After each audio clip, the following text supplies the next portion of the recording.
Hi everyone, Cody here from the Protocase team, and today I'm going to show you how to trim side bends in SolidWorks.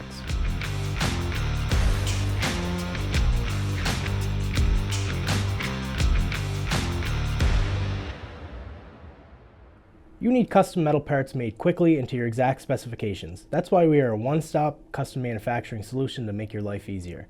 At Protocase, we can make your custom metal parts, enclosures, and panels in 2 to 3 days with absolutely no minimum order.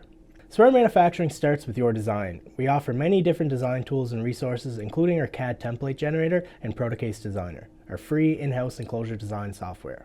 But if you're a SolidWorks user, we love making your life easier as well. So my Proto Tech Tip today is about trim side bends, which will help make sure your design will look better and also be more realistic in terms of its function. So let's get into it. Trim bends is a feature available within your sheet metal options in SolidWorks. It can be found under your edge flange tool.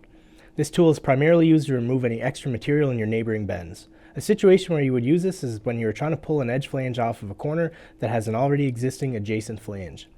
If you have your trim side bends unchecked, when you pull up your flange, it will not reposition the adjacent bend radius. It will pull your new flange up directly in front of the existing one. This causes issues with bending your flat pattern because now there's no room for the bend tooling to fully form that side of the bend. If you have your trim side bends checked, when it pulls up your new flange, it will actually push that adjacent radius back so they are not interfering with each other. Now, when this part is flattened, it leaves enough space in there to form properly.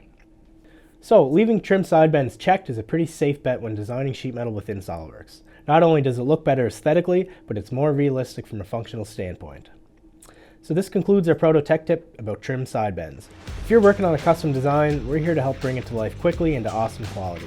Contact us if you'd like to learn more, or if you have a design you'd like quoted. So, thanks for watching this week's Proto Tech Tip, guys, and see you back here next week for another one.